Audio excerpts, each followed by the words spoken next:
여러분 안녕하세요. 안식일을 기억하여 거룩히 지키기 위하여 이 시간을 구별하신 이 성전에 계신 모든 성도님들과 방송으로 함께 계신 모든 성도님들 위해 하나님께서 인도하심이 함께하기를 간절히 기원합니다. 오늘은 세상이 너희를 미워하면 이라는 제목으로 함께 은혜 나누길 원합니다. 본문 말씀으로는 요한복음 15장 18절부터 27절까지 있는 말씀을 함께 보시겠습니다. 요한복음 15장 18절부터 27절까지 있는 말씀 제가 봉독해 올릴 때에 눈으로 따라 읽어주시기 바랍니다. 요한복음 15장 18절입니다. 세상이 너희를 미워하면 너희보다 먼저 나를 미워한 줄을 알라. 너희가 세상에 속하였으면 세상이 자기의 것을 사랑할 것이나 너희는 세상에 속한 자가 아니요 도리어 내가 너희를 세상에 택하였기 때문에 세상이 너희를 미워하느니라. 내가 너희에게 종이 주인보다 더 크지 못하다 한 말을 기억하라. 사람들이 나를 박해하였은즉 너희도 박해할 것이요 내 말을 지켰은즉 너희 말도 지킬 것이라. 그러나 사람들이 내 이름으로 말미암아 이 모든 일을 너희에게 하리니 이는 나를 보내신 이를 알지 못함이라. 내가 와서 그들에게 말하지 아니하였더라면 죄가 없었으려니와 지금은 그 죄를 핑계할 수 없느니라. 나를 미워하는 자는 또 내 아버지를 미워하느니라. 내가 아무도 못한 일을 그들 중에서 하지 아니하였더라면 그들에게 죄가 없었으려니와 지금은 그들이 나와 내 아버지를 보았고 또 미워하였도다. 그러나 이는 그들의 율법에 기록된 바 그들이 이유 없이 나를 미워하였다 한 말을 응하게 하려 함이라. 내가 아버지께로부터 너희에게 보낼 보혜사 곧 아버지께로부터 나오시는 진리의 성령이 오실 때에 그가 나를 증언하실 것이요 너희도 처음부터 나와 함께 있었으므로 증언하느니라. 아멘. 여러분, 미움이란 과연 무엇일까요? 조금 고상한 말로 바꿔보면 이제 증오라는 말이 되겠죠. 과연 미움, 이 증오는 과연 무엇일까요? 가장 기본되는 개념으로 설명하게 되면 사무치게 미워하고 싫어하는 감정을 이 미움, 증오라고 합니다. 이제 어떻게 보면 혐오라는 말과 비슷할 수도 있는데 이제 혐오라는 말은 그 대상이 싫어서 피하거나 치우고 싶은 이제 소극적인 개념인데 반해 이 증오, 미움이라는 것은 좀 더 어떻게 보면 적극적이고 공격적인 감정이라는 것입니다. 이 미움, 증오라는 감정은 생각보다 복잡하지만 또 생각보다 단순하기도 합니다. 사람이 다른 사람을 미워할 때 그 이유가 그렇게 거창하지 않은 경우가 덜어 있죠. 물론 그 사람이 나에게 잘못을 저질렀을 때 그 사람을 미워하는 것은 어떻게 보면 당연하기도 합니다. 그런데 살면서 사람들을 만나보면 어떤 사람이 다른 사람을 미워하는 이유는 단순한 경우로 우리가 종종 볼 수 있죠. 그저 외적인 것만 보고 그 사람이 어떤 사람인지 전혀 모르는데도 단지 미워하는 모습을 우리는 볼 수 있습니다. 키가 크면 크다고 미워하는 사람도 있고 키가 작으면 또 작다고, 피부가 검다면 또 검다고, 피부가 하얗다면 또 하얗다고, 내가 보기에 그 사람이 마음에 안 드니 나는 그 사람을 미워한다 라는 것입니다. 학교에서는 공부 잘하는 학생을 미워하는 학생도 있고 공부 못하는 학생을 미워하는 학생도 있습니다. 어떻게 보면 자신에게 없는 것, 자신이 가진 콤플렉스에 의해 남을 미워하는 경우가 있다는 것이죠. 이런 식으로 미움이라는 것은 생각보다 단순한 예도 있습니다. 그런데 이 미움으로 인해 일어나는 사건들은 그렇게 작지만은 않을 수도 있습니다. 실제로 우리 사회에서 일어나고 있는 범죄들 상당수가 이 증오 때문에 일어나는 경우가 많다는 것이죠. 식당에서 밥을 먹고 있는데 옆 테이블이 시끄럽게 굴어서 좀 조용히 해달라고 하다가 서로 싸우고 흉기를 휘두르고 누구 하나 다치고 혹은 죽기도 하죠. 또 학교에서는 정말 말도 안 되는 이유로 학폭이란 것이 일어나기도 합니다. 그런데 이런 일들은 요즘에서야 일어나게 된 것이 아니라 옛날부터 그러했다는 것이죠. 성경에서 나타난 최초의 살인 범죄, 형이 동생을 죽이는 일 또한 마찬가지였습니다. 자신의 잘못은 생각지도 않은 채 동생을 질투하고 증오하다가 결국엔 동생을 돌로 쳐 죽이기까지 하였죠. 이 또한 누군가를 미워하는 감정에서부터 시작한 범죄였습니다. 누군가를 미워하게 되고 그 감정이 계속해서 쌓이고 커져갔을 때 결국엔 어떤 일을 내버린다는 것입니다. 그렇다면 이 미움, 이 증오라는 것은 과연 우리가 없애버려야 할 감정일까요? 많은 사람들이 이 증오에 대해서 사람들은 나쁜 감정으로 인식을 합니다. 무언가를 맹목적으로 미워하는 것은 나쁜 것으로 생각하기 마련이죠. 그런데 이 미움이란 것은 꼭 어떠한 대상에만 국한되지 않는다는 것입니다. 우리가 미워해야 할 것이 있는데 그것은 바로 죄와 악이라는 것입니다. 시편에 종종 표현되는 것이 있는데 바로 하나님께서는 거룩하심으로 모든 죄를 미워하신다라는 표현이 등장을 합니다. 죄에 대하여뿐 아니라 더 나아가 맹자는 수오지심이라고 해서 부끄럽고 올바르지 못한 것을 미워하는 것이 인간의 본연 중에 하나라고 이야기를 합니다. 이렇게 우리가 미워해야 할 대상은 사람이 아니라 죄와 악과 잘못이 되어야 한다는 것이죠. 그런데 우리의 미움이 향하지 말아야 할 곳을 향하고 있지 않은지 우리가 한번 되살펴봐야 할 것 같습니다. 하나님께서는 죄를 지은 인간, 그 죄인들조차도 사랑하시어 구원하시기 위해 자신의 목숨까지 내놓으셨습니다. 그런 사랑을 받은 우리도 하나님과 같은 그 사랑을 실천해야 하는 것이 마땅하지 않을까요? 오늘 예수님께서는 제자들을 향하여 이렇게 이야기하십니다. 세상이 너희를 미워하면 너희보다 먼저 나를 미워한 줄을 알라. 예수님은 아셨습니다. 예수님께서 십자가에 달려 돌아가시고 부활하시고 승천하신 이후 제자들이 예수님께서 맡기신 사명을 이루어 갈 때 어떻게 될 것이다? 이 제자들 또한 예수님이 받으셨던 그 미움을 똑같이 받을 것이다. 제자들은 예수님을 따르면서 그 3년 반 동안에 이 잡히시기 전날까지도 이들은 예수님을 바라보면서 우리가 이제 꽃길을 걸을 거야 라고 생각을 했을 것입니다. 하지만 그들 앞에 놓여져 있던, 그들 앞에 펼쳐져 있던 길은 꽃길이 아니라 미움이 가득한 가시밭길이었습니다. 그 미움이 변하여 주먹이 될 수도 있고 몽둥이가 될 수도 있으며 돌멩이가 되어 나를 죽일 것처럼 날아올 수도 있다는 것입니다. 그런데 그 미움과 박해에 앞서 누가 먼저 있었다고요?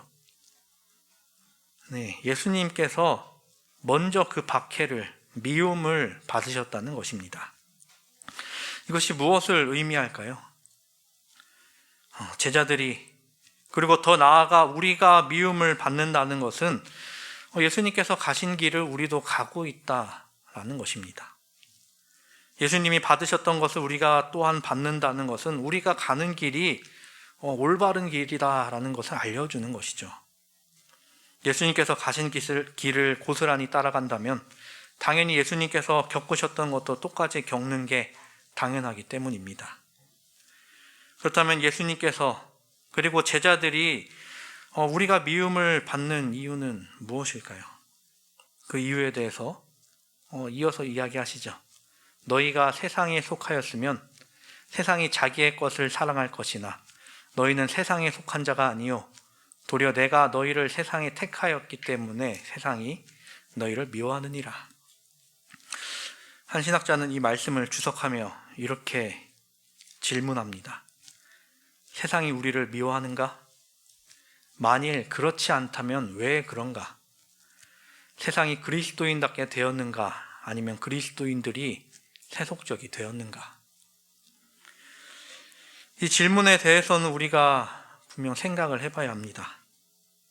물론 지금 우리나라에서는 교회가 많은 비난을 받고는 있죠. 그런데 그것은 정말 비난이지 박해가 아닌 것을 우리는 너무나 잘 알고 있습니다. 우리가 조심해야 할 것이 있습니다.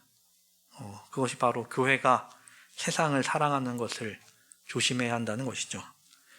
그런데 또 조심해야 하는 것은 세상이 교회를 사랑하는 것을 조심해야 한다는 것입니다. 세상이 그 교회를, 그리스도인을 사랑할 경우는 결국 교회가 세상에 속해버렸기 때문일 것입니다. 교회가 세상의 소유물이 되어버렸을 때 세상은 교회를 사랑할 것입니다.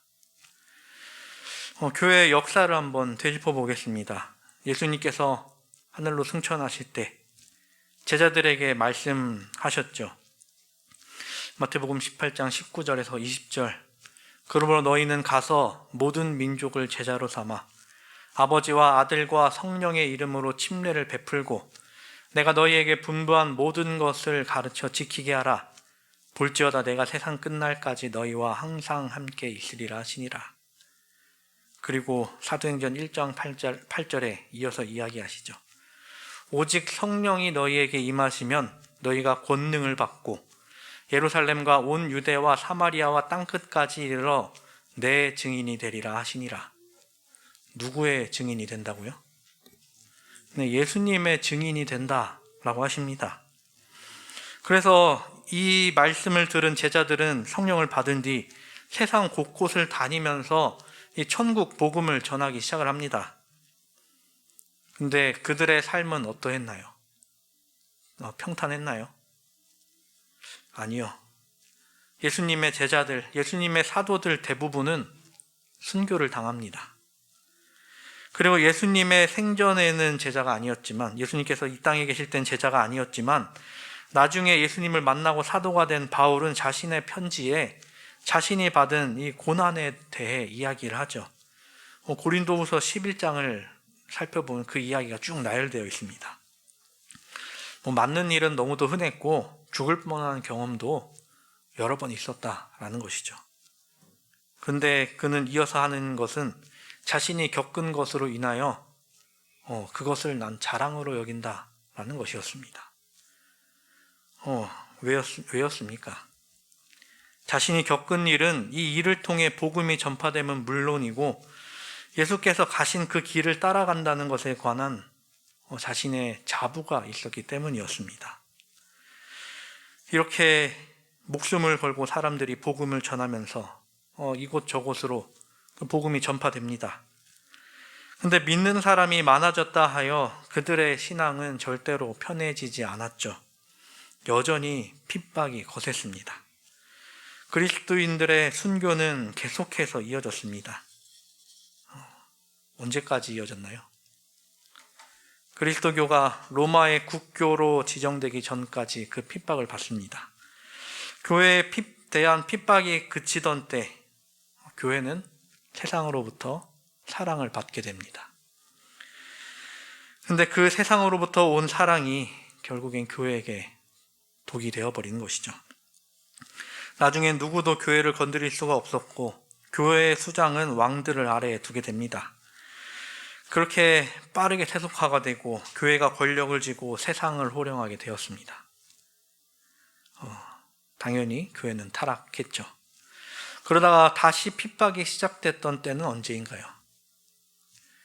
이런 세속화된 교회로부터 나와 종교개혁을 일으켰던 그때 다시 핍박이 시작되었습니다.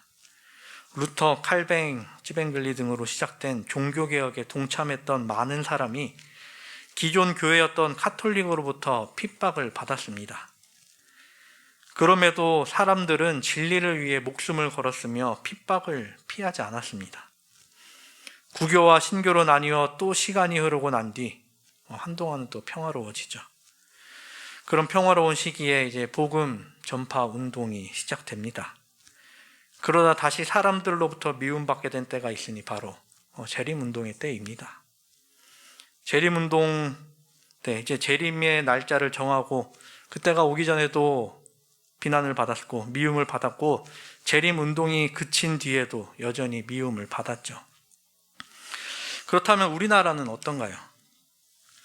우리나라에 복음이 들어오는 과정은 쉽지 않았습니다. 그래서 조선시대에 수많은 선교사가 순교를 했죠. 일제강점기 시절에도 신앙을 지키기가 매우 어려웠었습니다. 그리고 해방 이후 미국의 도움을 받으면서 교회가 많이 생겨나게 되죠. 그렇다면 더 나아가서 우리 재림교회는 어떤가요? 재림교회로서 가장 많은 미움을 받았던 때는 언제인가요? 아마 가장 열심히 활동하고 진리를 알리던 때가 아닌가 생각을 해봅니다. 이 사람 저 사람 안 가리고 진리를 알리면서 주위 다른 교단으로부터, 교회로부터 미움을 많이 받았었습니다. 이단이라는 소리 들어가면서 사람들에게 기별을 전했고 또 많은 영혼을 또 인도했습니다.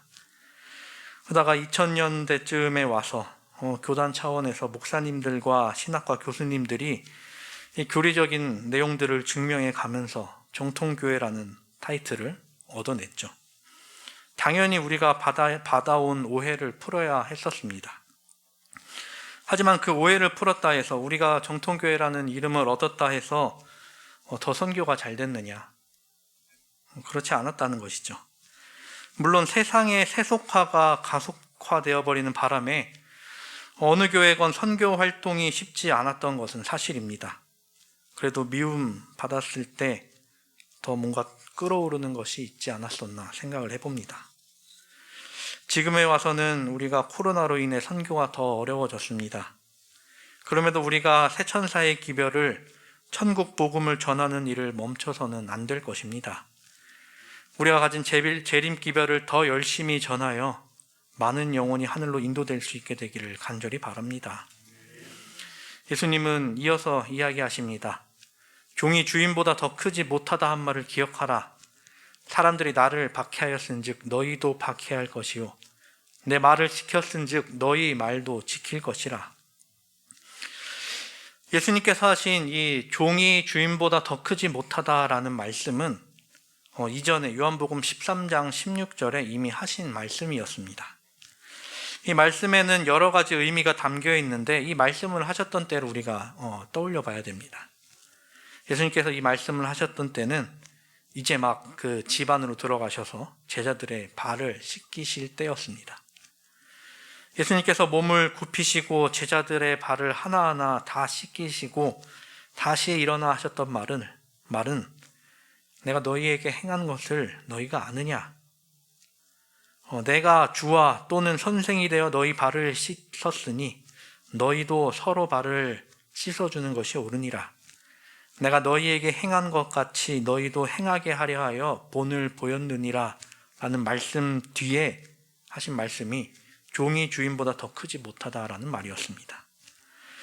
이 말씀을 하신 의미는 만일 주인이 종의 일을 함으로 자신의 품위가 손상되지 않는다면 종은 더더욱 그 일로 인해서 자신의 품위가 손상된다고 생각해서는 안 된다라는 것입니다. 즉 주인 되신 예수님께서 이 땅에 내려와 세상으로부터 그리고 사람으로부터 미움을 받으셨습니다. 그런데 그 미움이 예수님에게 있어서 전혀 문제가 되지 않는다면 종된 우리가 받을 미움 역시 문제될 것이 없다라는 것입니다. 만물의 창조자 되신 분이 피조물로부터 비난받으시고 고난받으시고 죽임 당하셨던 것, 이것을 통해 얻게 될 것에 비하면 그것들은 아무것도 아니라는 것입니다. 예수님께서 고통받으심으로 무엇이 얻어졌습니까? 생명이 얻어졌습니다. 그 생명이 누구에게 오게 되었나요? 예수님을 비난하고 고난을 주고 또 죽게 만든 그 피조물 인간에게 그 생명이 다시 생겨났다는 것입니다. 우리들의 생명을 위해서라면 예수님께서는 자신이 겪은 모든 것, 그것을 별것 아닌 것으로 당연한 것으로 여기시겠다라는 말씀이죠. 우리에게 기쁨이 되는 것은 이런 분이 우리 편이라는 것입니다. 우리가 가끔 축구나 농구나 이런 운동 경기를 하게 되었을 때 혹은 간단하게라도 탁구를 치게 됐을 때라도 정말 잘하는 사람이 같은 편이면 왠지 든든하고 경기에서 이길 것 같은 느낌을 받죠. 그런데 이러한 분이 예수님이시며 언제나 우리 편이 되어주신다는 것입니다. 그리고 지난번에도 함께 나누었지만 그분께서 우리의 친구가 되어주시겠다라는 것입니다. 친구는 친구인데 혹은 군대에서 혹은 전쟁에서 만난 친구를 뭐라고 부르나요? 네, 전우라고 부릅니다. 우리가 세상으로부터 미움을 받는 선과 악의 대쟁투 속에 있는 가운데 예수님께서 우리의 전우가 되어주시겠다라는 것입니다. 어떻게 보면 우리보다 먼저 모든 것을 겪은 선임이 되어주신다는 것이죠. 우리의 선임이 되시고 우리의 지휘관이 되어주시겠다라는 것입니다. 제가 군대에 있었을 때의 일입니다. 제가 2010년 2월 1일에 입대해서 이제 5주 훈련소를 보내고 이제 4주 주특기 교육을 받은 후에 4월 마지막 주에 이제 자대로 가게 되었습니다. 이제 자대는 이제 포천 소호읍에 있는 한 부대였는데 이제 철원이랑 좀 가깝다 보니까 4월 말이라도 좀 추웠습니다. 이제 5월 첫 주엔 눈까지 보기도 했었습니다. 그런 추운 날씨 가운데 이제 자대에 가게 되었습니다. 자대에 배치되고 제 자리를 내무반의 자리를 배정받아서 이제 짐을 다 정리해 놨죠. 그때 이제 둘째 날이 돼서 보니 이제 일과 끝나고 돌아오니까 제 옷장에 걸려 있어야 할 이제 방상내피, 이제 흔히들 부르는 깔깔이라는 옷이 없어져 있는 것입니다. 근데 이제 전입 온 지 이틀 된 신병이 이거 찾으려고 이 내부반 저 내부반 돌아다닐 수 없죠. 없어진 걸 보고도 그냥 어쩔 수 없이 있었습니다. 그냥 그러고 있는데 점호 때가 돼서 이제 생활관 최고참이 다들 정리 잘 해놨나 이렇게 쭉 둘러보는데 저한테 묻는 겁니다. 너 깔깔이 어디 갔냐? 라는 것입니다. 그래서 일과 갔다 왔더니 없어졌다고 그냥 얘기했습니다. 어떻게 보면 자기 물건 관리 못했다고 혼날지도 모른다는 생각을 하고 있었죠. 아니나 다를까 선임이 굉장히 화를 내는 것이었습니다. 근데 저를 향해 화를 내는 것이 아니라 아니 어떻게 훔쳐갈 것이 없어서 신병 옷을 훔쳐가냐라는 것이었습니다. 그러고서는 밖으로 나가서 중대 전부를 돌아다니면서 제 깔깔이를 찾으러 다니는 것이었습니다. 그렇게 이제 중대 내에는 16개의 생활관이 있었는데 전부 돌아다녔는데 제 깔깔이가 발견되지 않았습니다. 제가 있던 부대는 중대원이 100명이 넘고 그런 중대가 3개의 이제 본부 중대까지 하면 350명이 있는 큰 막사에서 생활했었는데요. 다른 중대까지 가서 그 옷을 찾으러 다녔습니다. 그래서 저희가 그 많은 인원수가 있었기 때문에 다른 중대, 다른 층으로 넘어가면 이제 흔히들 이야기하는 아저씨라고 부르면서 서로 남남이 되었습니다. 그럼 다른 중대까지 가서 뒤진다는 것은 꽤나 큰 일로 만들었던 것이죠. 결국 제 옷은 위층에 있던 3중대의 말년병장이 훔친 것으로 발견되었고 그 중대에서는 훔친 옷을 되돌려주는 것이 아니라 새 옷을 사서 저에게 주었습니다. 이제 그 최고참과 저는 만난 지가 만 이틀이 되지 않았는데 같은 중대, 같은 소대라고 저를 전우로서 생각해 준 것이었습니다. 후임이 당한 일을 선임이 자신이 당한 일처럼 받아들인다는 것이 어떻게 보면 굉장히 소속감을 느끼게 해주는 일이었죠. 그렇다면 만약 우리가 이 세상으로부터 미움을 받는다면, 우리가 고난을 받는다면 우리의 선임 되시는 예수님께서는 어떻게 느끼실까요? 우리가 받은 그 모든 것을 예수님께서는 자신이 받은 것으로 여기시겠다라는 것입니다. 왜요? 우리 모두가 예수 그리스도라는 이름 아래 모인 무리들이기 때문입니다. 그렇기에 우리의 선임이 되시고 우리의 지휘관이 되시는 예수님께서 이 모든 것을 그냥 넘기시지 않으실 것입니다. 우리가 소속된 곳이 바로 예수님이 계신 그곳이기에 우리가 받은 그리고 받을 미움에 대해 우리는 좌절하거나 슬퍼할 이유가 없을 것입니다. 그렇기에 우리가 해야 할 것은 그리스도에 속한 사람으로서 또한 무리로서 나 혼자가 아니라 내 옆에 있는 다른 성도와 함께 그리고 예수님과 함께 예수님께서 맡기신 사명을 이루어 나가야 하는 것이죠. 사랑하는 우리 성도 여러분, 우리의 연합이 그리고 예수 그리스도부터 받는 그 사랑을 나타내는 것이 우리가 그리스도인으로서 해야 할 일임을 또 해 나가기를 간절히 바랍니다. 화일 선지자는 예언의 말씀을 통해 우리에게 이렇게 권면합니다. 시대의 소망 678페이지. 교회에 나타난 이 사랑이야말로 사단의 분노를 일으킬 것이다. 그리스도께서는 제자들을 위하여 쉬운 길을 설계하지 않으셨다. 복음은 반대와 위험과 손실과 고통 가운데서 적극적으로 투쟁함으로 말미암아 앞으로 나아갈 것이다. 그러나 이 사업을 하는 자들은 다만 주님의 발자취를 따라가는 데 불과하다. 누군가는 이렇게 이야기합니다. 상대가 역류를 일으켰을 때 나의 순류를 유지하는 것은 상대방의 입장에서 보면 역류가 된다. 그러니 나의 흐름을 흔들림 없이 견지하는 자세야말로 최고의 방어수단이자 공격수단이 될 것이다. 누군가는 우리에게 바람을 불거나 파도를 치게 해서 우리를 되돌리게 할 것입니다. 그런데 우리가 하늘을 향한 그리고 사명을 이루기 위한 발걸음을 멈추지 않는다면 우리를 미워하는 세상은 당연히 패배하게 될 것입니다. 우리 앞서 가신 예수 그리스도를 따라 저 하늘까지 발걸음을 옮기는 우리 모두가 되기를 바랍니다. 그리고 예수님께서 우리에게 맡기신 사명을 이루어 나감으로써 많은 영혼을 주께로 인도하는 우리 모두가 되기를 간절히 바랍니다. 세상이 우리를 미워할지라도 예수께서 인도하시는 길로 담대히 나아가 결국엔 승리를 쟁취하는 우리 모두가 되기를 간절히 바랍니다.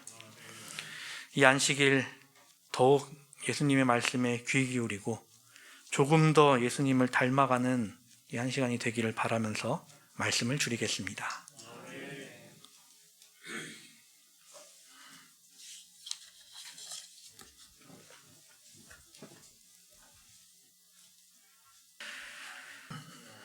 우리를 자녀 삼아주시고 제자 삼아주사 이 땅 위에서 주께서 맡기신 사명을 이루어 나갈 수 있도록 인도하여 주신 은혜 감사를 드립니다. 또한 먼저 미움과 고난을 받으사 우리 앞길을 인도하여 주시고 그 앞길을 모두 닦아주심 또한 그 은혜 감사를 드립니다. 우리가 이 땅 위에 살아가면서 주의 이름을 가지고 살아가면서 그 이름을 드높이고 또 알리며 또한 사람들을 주께로 인도하는 그런 참된 그리스도인 무리가 될 수 있도록 인도하여 주시옵소서. 세상으로부터 미움받는 것에 두려워하지 않고 그것을 더욱더 자랑으로 기쁨으로 여기며 참된 복음 전하며 살아갈 수 있도록 인도하여 주시옵소서. 주님, 이 안식일 또한 우리에게 허락하셨사오니 안식일 동안에 더욱더 주님을 생각하며 주님과 가까이 가며 주님의 사랑을 맛보는 우리 모두가 될 수 있도록 인도하여 주시옵소서. 주님께 모든 것 의탁드리오며 사랑이신 예수 그리스도의 이름으로 기도드립니다.